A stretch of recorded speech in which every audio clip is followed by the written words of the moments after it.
Hello, welcome to Helping Leaders Achieve What Matters. My name is Mark Taylor, and today on our show we have Jonathan B. Smith. Jonathan is an entrepreneur, he's a business strategist, he's an author, and an expert EOS implementer. He's worked with 125 plus high growth entrepreneurial companies and 1,000 plus sessions to help them improve strategy, execution, and results. He's also a negotiations trainer with the Black Swan Group, which is what we're going to talk about today. And he works closely with former FBI Hostage Negotiator Chris Voss, who is the author of one of my favorite books, Never Split the Difference. Jonathan's also an advisory board member for the International Spy Museum. Welcome to our podcast, Jonathan. Thanks, Mark. Terrific to see you. It's great to see you too. So our podcast is for CEOs of small to medium-sized companies, generally with 25 to 500 employees, doing revenues between 10 and 500 million. Talking to that audience, what do you think are the biggest mistakes that CEOs and business owners make when it comes to negotiation? Well, the biggest issue in terms of negotiation, what we like to talk about is tactical empathy. And what we like to talk about is negotiation and not bargaining. So what we're trying to do is get a win-win negotiation for both parties. And I see when people can't actually hear what the other party's saying, they don't actually understand where they're coming from. They don't have a sense of tactical empathy, and they end up at an impasse and emotional. That gets in the way of making a great deal. Yes, I remember talking with Chris when we had dinner with him about tactical empathy. And what surprised me is, how do you have empathy for he was an FBI negotiator. I mean, he's negotiating with the bad guys. It seems almost like, ironic to have empathy for somebody that you may find personally disgusting. Well, empathy doesn't mean you have to agree. Okay. But when we say empathy, it's that you observe or you have an intuition about someone, and then you make a verbalization of that observation. So you make a verbal, so it's intuition plus verbal observation equals tactical empathy. It doesn't mean you agree, but it can mean like, hey, seems like when we got on the call here, I said, you seem pretty happy, and it seems like you were just on vacation. You're like, of course, I was just in Portugal and in Spain. Yes. So that is a verbal observation. When I used a label there, seems like you're pretty happy and you must have just been on vacation. So doing that is like a way of connecting with me. That's what you mean by tactical empathy. Yeah, because you feel heard. You didn't even tell me you were on vacation, but all of a sudden it's almost like a Jedi mind trick that I somehow could see that you were a little different. It didn't seem like you had just come out of 5 days of Vistage talks or Vistage meetings. You were somehow a little lighter on your feet and smilier. Oh, thank you. Thank you. Although I would like to think I leave my 5 days of Vistage meetings feeling happy because I love what I do. So I've heard you talk about having the other person having the feeling that they were heard. And I've heard you talk about how important listening is. Can you say more about listening and the skill of listening and how that could help CEOs? Yeah, so there are actually, we say there's 5 levels of listening. And so the first level is listening, and it's sort of listening for the gist. I say, like, you could be on your iPhone and listening and go like, like that doesn't feel like you're listening at all, but you could listen for the gist. Now, you could also be in a meeting and just be listening to respond. You could tell the person like leans in and they're like, I'm going to listen, and I'm not really listening. I'm just listening so I can respond. As soon as they're done, I'm going to respond. Where you can actually stay is this third level, which is listening to understand. So have a better understanding of their logic, of where they're coming from. So I have a mantra called stay curious. And in stay curious, the idea is you're listening to understand. Can you actually listen to understand where they're coming from? The fourth level is listening for emotion. So do you actually understand what emotionally is going on for them besides just the fact that what's the logic, but you can actually understand what's going on emotionally for them? And then the fifth is listening for their point of view. Like what's really going on in their world, which means you have to logically understand, you have to emotionally understand, and then all of a sudden you have to like understand their point of view, whether you agree with it or not. In tactical empathy, we're talking about how do you listen to really understand their point of view. If you read Never Split the Difference and you read about the Chase Manhattan Bank takedown, you know, and Chris goes through this and actually talks about what that person's point of view is and how they're going to get out of the bank, or what are they thinking? Why do they need a car? What do they think is going to actually happen? And actually verbalize that and have a conversation to the point where they get a successful release of the hostages and a successful negotiation. So that sounds hard to listen on all five of these levels. How do you develop that skill? You can't stay in 5 and you can't stay in 4. You can try. So like the goal is to stay in 3. So listening to understand. And the issue is, like the trap is listening to respond. When you're sitting there and like, oh, I just want to get my point of view out there. I just want to get my point of view out there. Just want to get my point of view out there. They're not actually going to feel heard. But if you can actually listen to understand where they're coming from or their logic, that's probably as good as we can do. And then we can go into listening for emotion. You know, there are times where we can do that. And then the ideal is listening for their point of view. Like, what's their worldview and why are they coming to that conclusion? And if they understand that you understand where they're coming from and they feel heard, you're much more likely to have a good outcome. I think there would be a lot of pauses in my listening as I then have to kind of take that all in and think about it, which I'm doing right now. And then would you respond with some sort of like what you started with, like an observation? Like, it looks like this is pretty important to you, or it seems like this is serious. Yeah, so like one of the go-to labels. So a label starts with typically it seems like, sounds like, feels like, looks like. So you're labeling something. It would be like, seems like you've thought a lot about this. Yes. And then you just drop dynamic silence and you wait for the person to respond. And they're like, that's one of our go-to labels. It means it works in almost any scenario. But you have it, and the negotiation skills we teach are depreciable. So they go away if you don't practice. It's like your fitness goes away if you don't go to the gym or you don't work out. So the same is true with negotiations. It's literally a way of life. It's not just, we're going to give you a book and then you can go execute it. It's one of the things we like to say, you know, I know you said you just got back from Spain and Portugal, is like the best way to learn tactical empathy is through immersion. Literally use it all the time doing low stakes practice. Well, it seems like as a CEO and a business owner, I would have that opportunity, you know, 24/7, because I can not only do it at the office with my key executives and my direct reports, but I could do it at home with my spouse and family, right?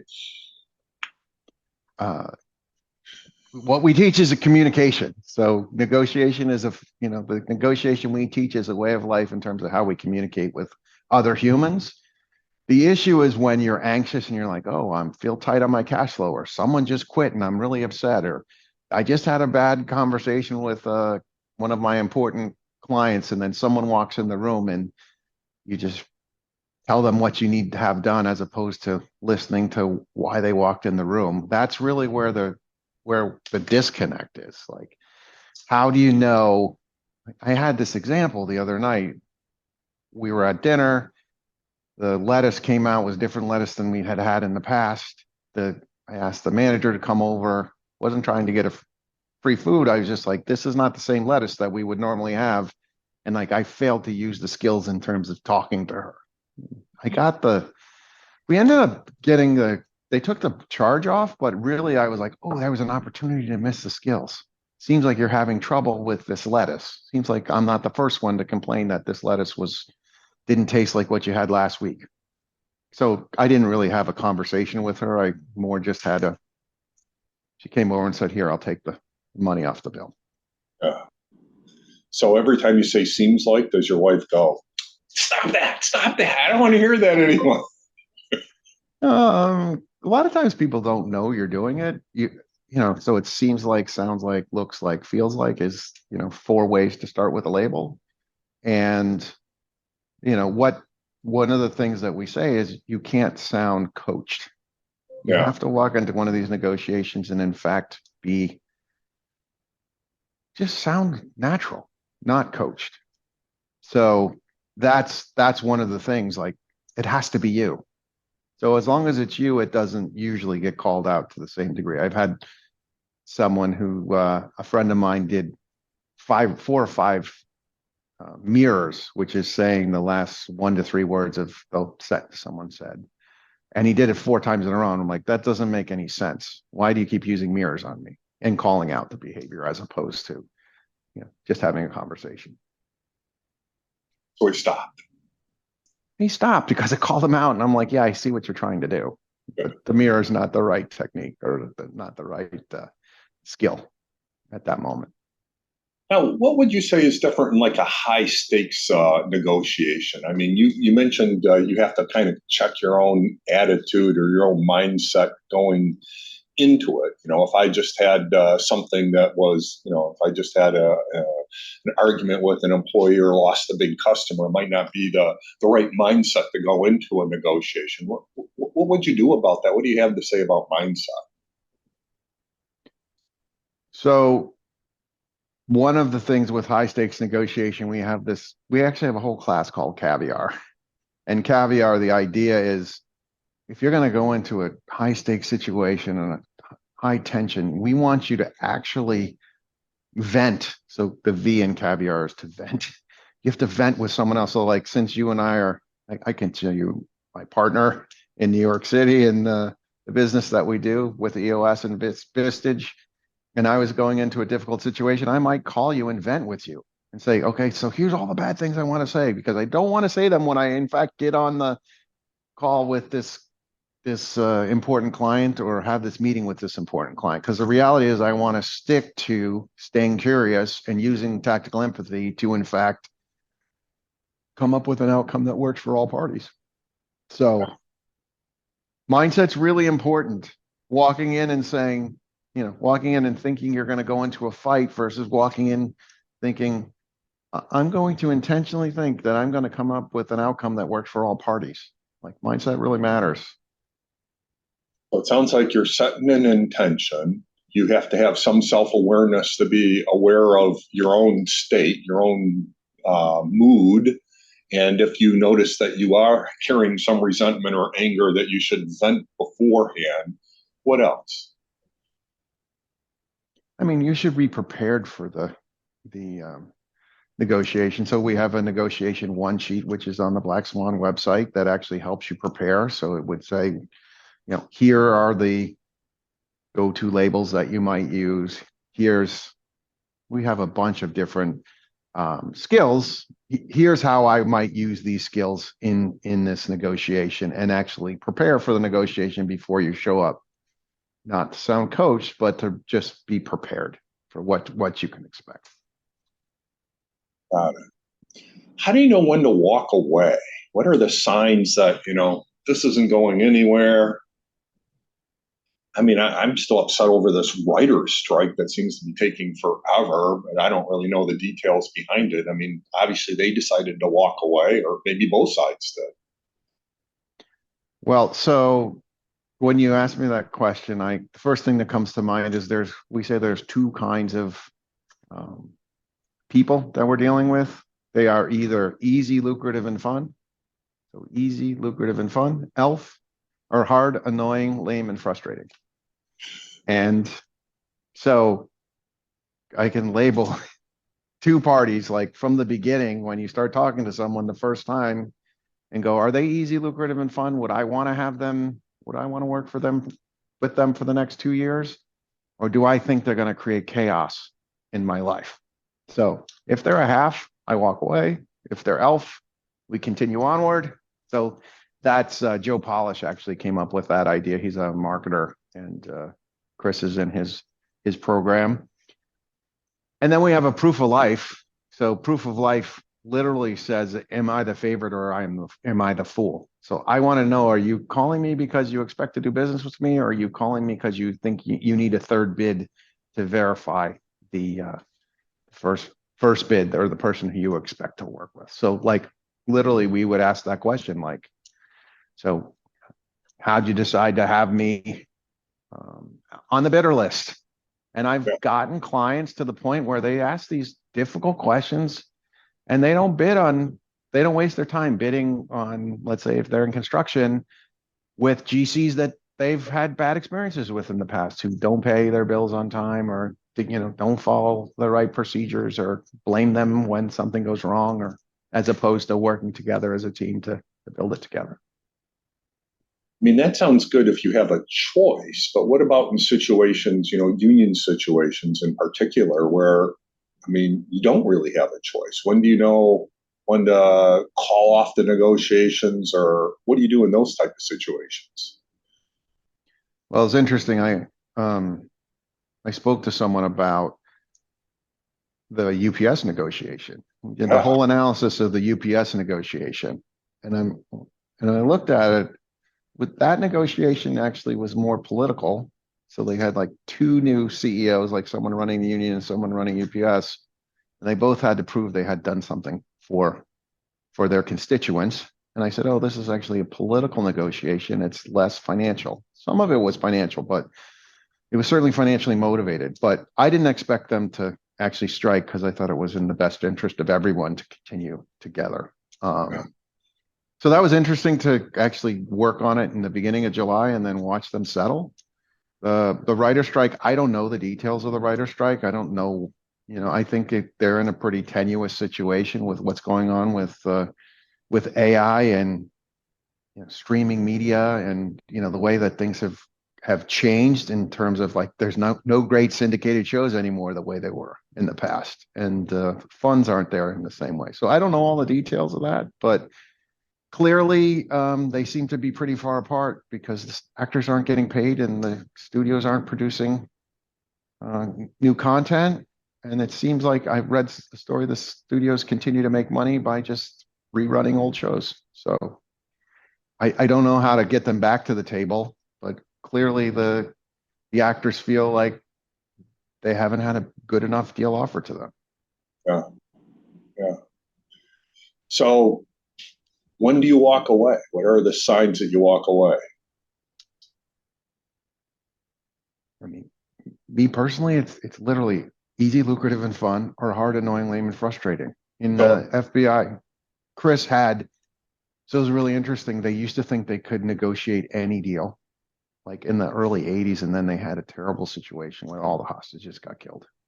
And I don't remember the exact incident, but what they realized was 7% of the time, the hostage taker is going to kill the hostages.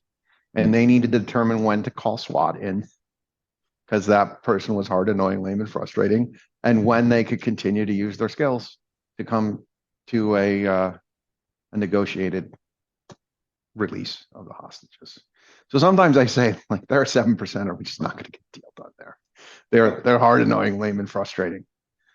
I don't know the exact point where you get and you say this isn't going to work, but that's really what you need to know. You really need to know, are you the favorite or are you the fool? And can you actually get a deal done that's worth getting done? I've had a lot of clients, and you've probably had this too, Mark, where clients are like, any business is good business. Yeah. Okay. You're not making, we know that, like, you won the business, the margins aren't there. You're not going to be able to do change orders to make up for the margins. They're not going to pay you in a timely manner. You have limited resources to actually deliver the services, so it's going to take away from more profitable business. Like, why wouldn't you walk away at that point? And I think previous generations, like a lot of times my clients' parents would have taken any business they could, and I'm like, let's use the right filter to say what's target market and what does it look like, and let's say no.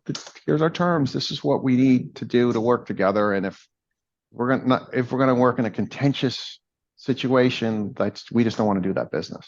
And I've had a lot of clients be very successful with that formula. And would you say that like in a negotiation, like, I'm getting the feeling that things are, I don't know if I'd use the word lame, but difficult here. And it doesn't look like there's going to be any resolution. Maybe it doesn't make sense to continue. Yeah, so we have a skill called an accusations audit.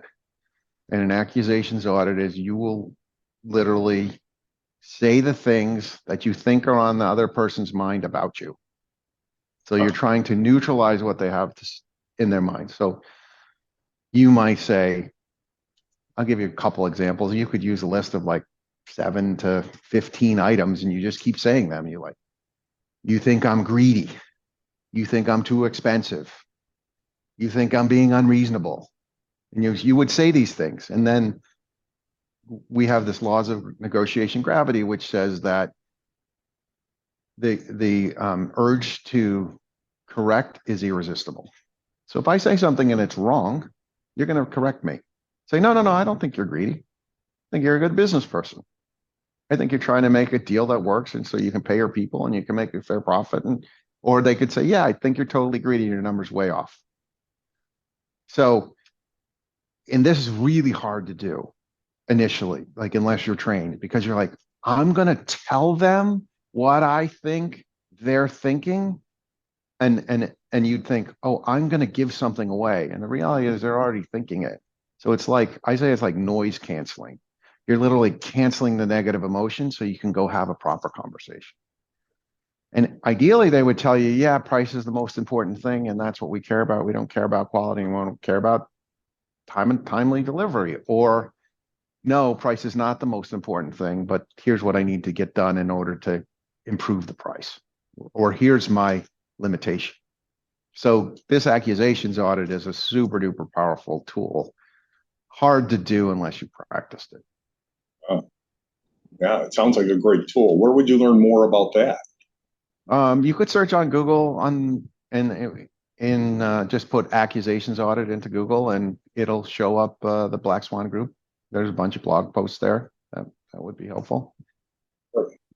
Well, speaking of Google, it's the information age, and we do so much of our communication not in person. I mean, I always, old school, you never negotiated unless you were face to face. But with, email, Zoom, social media, what would you say about how negotiation works now? Yeah, there's definitely opportunity. I mean, negotiation again is communication. So all of those elements are communication. And the reality is the skills are applicable in text, in email, etc. Not just on the phone or in person. A lot of times we just have to be shorter with the skill. So we can't put like full accusations audit necessarily into a text. Like a text needs to be short so it's appropriate for that context. But I certainly will use labels and summaries and accusations audit. It's hard to hear tone tone is hard in text or an email. But so you got to be very careful in terms of how your tone may come off.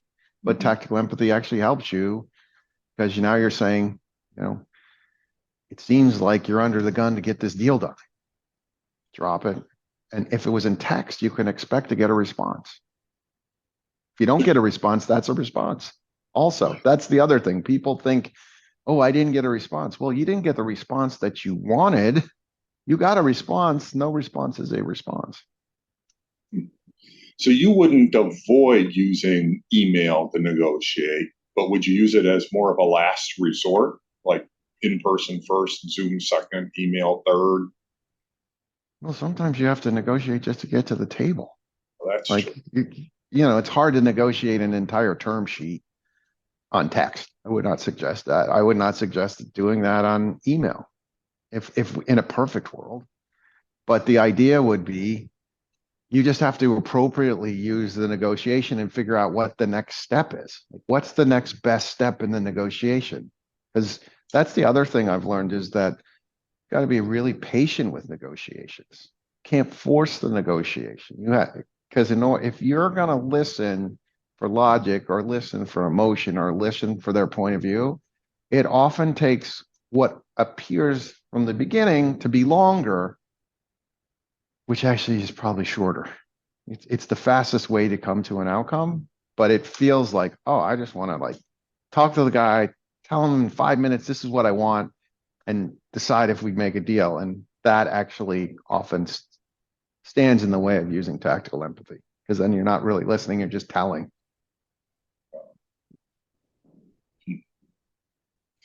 So you're doing a workshop for us, for our Vistage members coming up. What can you tell us? What are they going to learn in that workshop in 2.5 hours? Yeah, so what I really want to do, as I told you, it's tactical empathy is a way of life. Negotiation is a way of life. It's all about communication. Like, what we can do is we can teach you about mindset, because I think we start with mindset. If we just learned listening, like whenever I do a workshop with you, Mark, I just want the members to walk away with 2 or 3 things that they can try. Because what we need them to do is do low stakes practice. Low stakes practice to us means like you could be at Starbucks and use the skills. I have a whole thing with the barista who takes care of me, who I now fist bump every time I see him because I use the skills with him and ask him how his grandmother's and his barbecue was on Sunday. Because I now have a relationship with him, whereas before it was transactional. So my hope is that we do mindset, we do listening, because every one of your groups should be aware of their listening. Yes. And then we'll do a couple of I'll show you some of the skills. I'll show you like probably 3 of the basic skills that you can walk out of and actually start using those skills. And then we'll role play some of the skills in session, because it's using the skills is not natural. This sounds like a workshop that they shouldn't miss. I know I'm looking forward to it. Anything else you want to share with our listeners? Well, I always like to say, stay curious. Very hard to stay curious. And I always, I really am a fan of the mindset issue, which is like, I'm going to have a great outcome. We're going to have a mutually beneficial outcome. And the second thing is, beware when you're listening to respond. It's such a natural human emotion to just want to respond and be right. If you just listen more, you'll have better outcomes. And for people that can't make it to this workshop, how can they learn more about you, about Black Swan, about negotiation? So certainly they could read Never Split the Difference. BlackSwanLTD.com is where is our website. So www.blackswanltd.com. And you can certainly find me on LinkedIn, although my last name is Smith. So my LinkedIn name is the number 4G. So if you look at O4G, Jonathan Smith O4G on LinkedIn, you'll be able to find me. Great. Well, thank you very much, Jonathan. This has been insightful. I'm looking forward to seeing you in person. This is Helping Leaders Achieve What Matters. Thank you for listening. Thanks, Mark.